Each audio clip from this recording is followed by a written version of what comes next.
ഏറ്റവും കൂടുതൽ ഏറ്റവും നല്ലൊരു ക്വാളിറ്റി എന്താ? രശ്മിയിലും രോഹിത്തിലും പറയണം കേട്ടോ, രണ്ടുപേരും അങ്ങോട്ടും ഇങ്ങോട്ടും പറഞ്ഞു. ഞാൻ പറഞ്ഞല്ലോ ഭയങ്കര ജെന്യൂൻ ആണ് ആള്. പിന്നെ ഇഷ്ടമുള്ളവർക്ക് വേണ്ടി എന്തും ചെയ്യാനായിട്ട് ഭയങ്കര ഡെഡിക്കേറ്റഡ് ആയിട്ട് ചെയ്യും. പിന്നെ ചെയ്യുന്ന കാര്യം ഭയങ്കര പെർഫെക്ഷനോടെ ചെയ്യാനായിട്ട് ശ്രമിക്കുന്ന ഒരാളാണ്. അപ്പോൾ രോഹിത് ഭയങ്കര പെർഫെക്റ്റ് ആണ്, മിസ്റ്റർ പെർഫെക്റ്റ് ആണ്. അങ്ങനെ അങ്ങനെ അങ്ങനെ ഞാൻ പറയില്ല. അവന് ഇഷ്ടമുള്ള കാര്യങ്ങൾ ചെയ്യുന്നതിൽ ഭയങ്കര പെർഫെക്ഷനിസം കീപ്പ് ചെയ്യുന്ന ഒരാളാണ്. മടിയുള്ള കാര്യം ഞാൻ അടിപൊളി പെർഫെക്റ്റ് മടിയുമാണ്. ആണ്, മടിയുള്ള ആളാണ്. വീട്ടിലാണെങ്കിലും ചില കാര്യങ്ങൾ ചെയ്യാൻ പറഞ്ഞാൽ നമ്മൾ ഭയങ്കരമായിട്ട് ഇങ്ങനെ പുഷ് ചെയ്യണം, അതല്ലേ ചെയ്യത്തുള്ളൂ.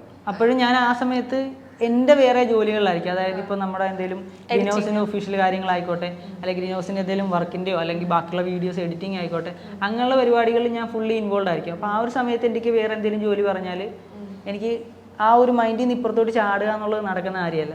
അപ്പോൾ ഞാൻ പറയും ഞാനിപ്പോൾ പണിയിലാണ്, ഞാൻ ഇപ്പോൾ ചെയ്യൂല, വേറെ ഒന്നും ചെയ്യൂല.